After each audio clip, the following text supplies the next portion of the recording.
Bien, hemos llegado al último apartado teórico en donde vamos a ver cómo obtener el perfil sensorial del niño o de la niña en cuestión.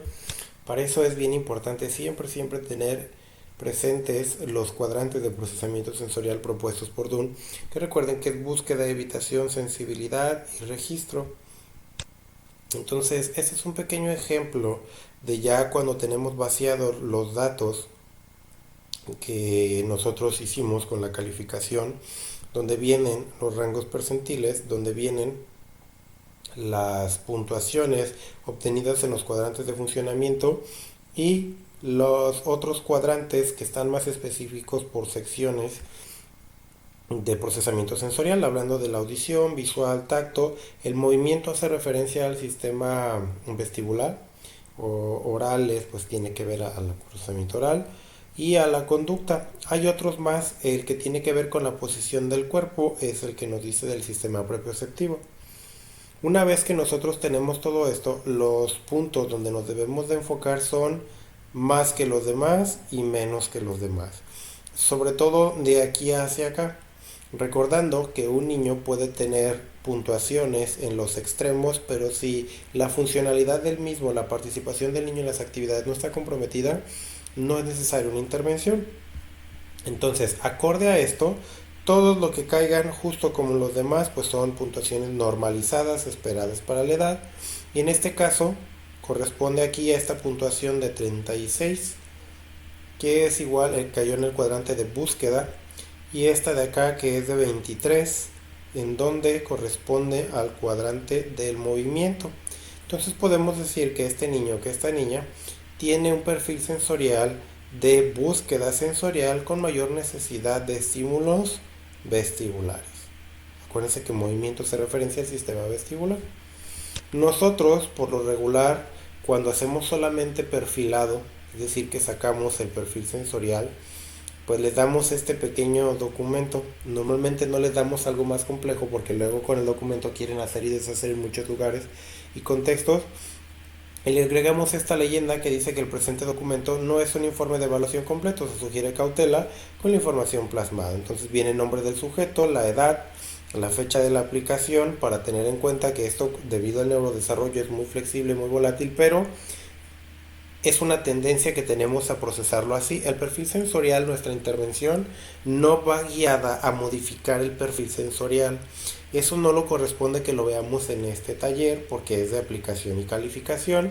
Si a alguien le interesara pues trabajar los aspectos que tienen que ver con la intervención, les hacemos la invitación al diplomado en estimulación e intervención multisensorial que estamos organizando, donde los primeros 3 módulos son 100% en línea y el resto de los módulos pueden cursarlos de manera presencial en la ciudad de Guadalajara o en la ciudad de Colima. Entonces, les decía que la intervención nunca va centrada en modificar el perfil sensorial de un niño. Si un niño es buscador de sensaciones, trabajas con eso para que desarrolle conductas adaptativas, para que su participación sea mejor, pero nunca para modificarlo, porque no le puedes quitar el sistema sensorial desde el sistema nervioso al niño. Le ayudas a desarrollar habilidades con esto. Entonces, el perfil sensorial de ese niño, de esa niña, es buscadora de sensaciones con mayor necesidad de estímulos vestibulares. Así tal cual. ¿Cómo se redacta? ¿Cómo se hace? Con base con lo que les va saliendo aquí. Recuerden que un perfil sensorial puede ser muy variado. En este caso es como muy sencillo, muy digerible, pero hay niños, hay niñas que son buscadoras de sensaciones con mayor necesidad de estímulos vestibulares y son evitadores de sensaciones a nivel táctil. ¿Se podrá tener dos o más diferentes cuadrantes? Sí, porque recuerden que tenemos 7 sistemas sensoriales. Entonces en uno puede ser buscador y en otro puede ser evitador, sí. Inclusive les digo yo mucho el ejemplo de la piel, en una mano puede ser evitador y en otra buscador o tener mayor tendencia, mayor sensibilidad, sí, porque los dermatomas son diferentes. Entonces eso y bueno y otras cosas más, también es importante que tengamos cuidado al momento de definirlo. En este caso pues fue muy sencillo. Nosotros les agregamos aquí un pequeño dato que dice que tienen un umbral alto con tendencia a la autorregulación activa. Eso es lo que hablábamos cuando vimos ese, es un umbral alto con una tendencia a la regulación activa. Recuerden que es importante explicarles esto a los papás.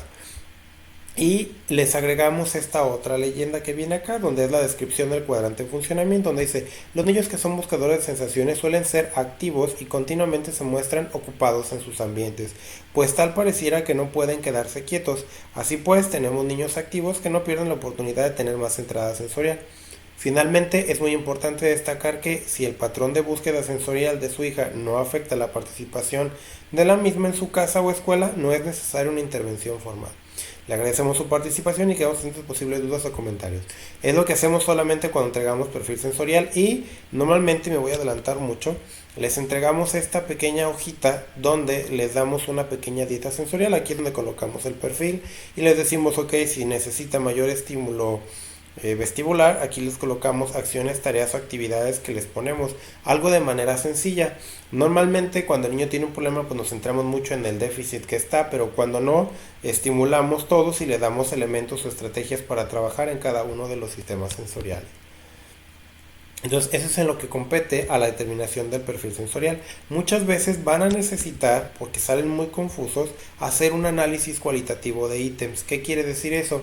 Que yo tengo que regresarme hacia donde están las preguntas de que el niño y el papá fue respondiendo, y si yo identifico que esta está limítrofe porque tiene 36, bueno, de hecho no está limítrofe, esta acá está limítrofe, tiene 23, yo tengo que analizar ese sector de movimiento para ver si hay anotaciones cualitativas, para ver cuál de esos puntos tiene más, para ver cuál de esos puntos tiene menos, y que ustedes puedan definir a ver si se carga para acá, si se carga para acá y cuál es el que le van a dejar.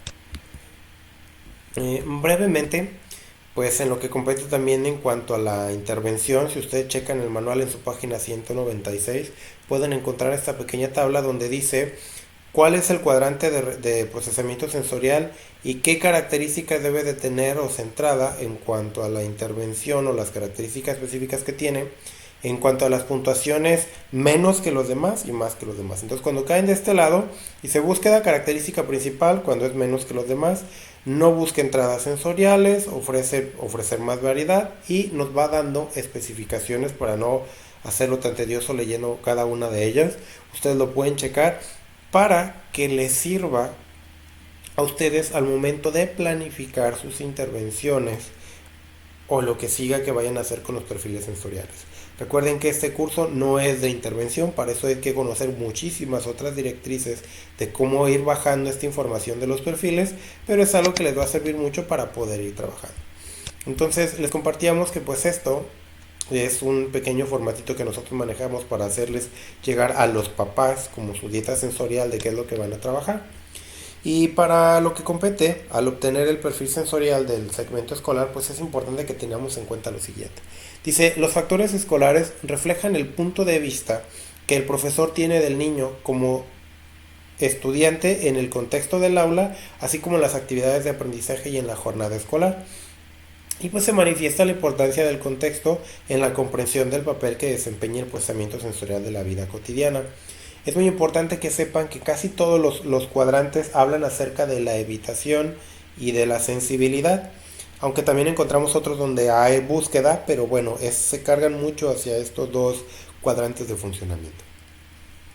Vamos a ver una breve caracterización de ellos, donde el primer factor que tiene que ver con búsqueda y registro, porque el niño tiene umbrales muy altos cuando cae aquí en la escuela, nos dice que este es un factor que refleja la necesidad de ayudas externas que tiene el alumno para participar en el aprendizaje. Suelen ser niños en esta categoría en los cuales necesitan mucho más que los demás, ocupan más información sensorial con el fin de prepararse para el aprendizaje. Desde el punto de vista del profesor, los alumnos requieren que se les preste más atención para conseguir que se impliquen de forma activa en las actividades de aprendizaje. Y los niños, donde predomina la búsqueda en comparación del registro, necesitan que los profesores los reorienten o estimulen para satisfacer sus necesidades sensoriales mientras realizan actividades de aprendizaje. Y en los niños, donde predomina el registro, pues necesitan información y entradas adicionales para satisfacer sus necesidades sensoriales y poder participar en las actividades mismas. En el caso del del factor número 2, que tiene que ver con el factor que refleja la conciencia y atención del alumno en el entorno del aprendizaje, donde predomina búsqueda y sensibilidad, en el anterior era búsqueda y registro, que tenemos búsqueda y sensibilidad, dice que los niños en la categoría de mucho más que los demás pueden dejar de prestar atención en las actividades de aprendizaje precisamente porque desvían su atención a otros estímulos del entorno. Desde el punto de vista del profesor, estos alumnos necesitan centrar su atención en el aprendizaje y no en todo lo que puede llegar a suceder a su alrededor. Con el patrón de búsqueda, pues el niño tiene una tendencia a la autorregulación activa más entradas de información sensorial, mientras que el patrón de sensibilidad, el niño reacciona a todas las entradas de información sensorial perceptibles, lo cual puede distraerlo de lo que está haciendo e incluso puede sentirse abrumado. Muchos niños que están en este cuadrante se confunden mucho con un probable TDAH, con un problema atencional. En realidad no es que tenga un déficit atencional en el sentido de que le haga falta más atención, sino que tiene una capacidad tremenda de darse cuenta de muchas cosas y está atento a todas. Muchos de ellos se abruman y truenan y entonces vienen problemas conductuales, muchos de ellos se bloquean o se inhiben, cuando entonces ya hablamos acerca de la evitación. Bueno, ahorita vamos a avanzar en esa parte. Los niños donde predomina la sensibilidad y la sensibilidad necesitan que el entorno de aprendizaje haya menos estímulos para poder estar concentrados en sus tareas. Y todo esto, maestros, ya les va a poder ir dando elementos para poder hacer sus ajustes razonables. En el caso de los profesores de los profesionistas que trabajen en un SAER o de algo más especializado, pues también nos va a permitir complementar todas nuestras evaluaciones y diagnósticos. El factor 3, este factor refleja la tolerancia del alumno en el entorno del aprendizaje. Contiene ítems de evitación y sensibilidad y corresponde a unos bajos umbrales, que es diferente a lo que veíamos con anterioridad, donde son umbrales altos. Entonces, los niños fuera del rango medio pueden agobiarse muy rápidamente en los entornos más comunes de aprendizaje, lo cual afecta su capacidad para comprender las informaciones que llegan y realizar su trabajo de forma independiente o colaborar con otros compañeros en el trabajo grupal. A estos niños sí les ayuda mucho un contexto muy decorado y a los otros alumnos no. Desde el punto de vista del profesor, pues estos alumnos pueden parecer menos tolerantes y extremadamente reactivos y exigentes, y por ello la preparación de las actividades de aprendizaje puede ser muy complicada. Estos niños necesitan que el entorno de aprendizaje sea muy controlado. Se sugiere que el estudiante advierta las entradas de información sensorial muy rápidamente. Y con el patrón de evitación, cuando es más predominante, es más probable que el niño se mantenga al margen de los estímulos, mientras que con el patrón de sensibilidad es más probable que responda a los estímulos mostrando molestia o frustración. Y hay que tener mucho cuidado con los estímulos del entorno. En el último cuadrante, que tiene que ver con la evitación y el registro, dice que ambos patrones reflejan esa desvinculación del alumno.